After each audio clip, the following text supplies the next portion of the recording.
بسم اللہ الرحمن الرحیم۔ ہم اس وقت صوبہ بلوچستان کے ضلع خضدار میں ہیں، اللہ کے راستے میں نکلے ہوئے ہیں۔ خضدار کے لوگ اچھے لوگ ہیں، ماشاءاللہ مہمان نواز ہیں، بڑے اچھے طریقے سے ملنے والے ہیں، مذہب پسند لوگ ہیں۔ اور یہ خوبصورت شہر ہے پہاڑوں میں گرا ہوا، موسم دن کو کچھ گرم ہوتا ہے، رات کو ٹھنڈا ہو جاتا ہے۔ اللہ کے راستے میں نکلنا سیاحت بھی ہو جاتی ہے اور ایمان بھی بنتا ہے، دین کا کام بھی ہو جاتا ہے، ذمہ داری بھی ادا ہو جاتی ہے۔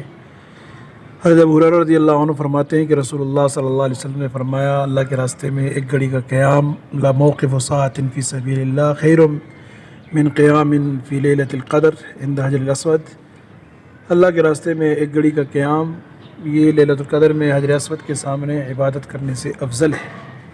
بہرحال اللہ کے راستے کے بڑے فضائل ہیں، تمام حضرات سے درخواست ہے اللہ کے راستے میں نکلیں، اوقات لگائیں، اپنی زندگی بدلیں، امت کی فکر کریں جو کہ اس امت کے ہر فرد کی ذمہ داری ہے۔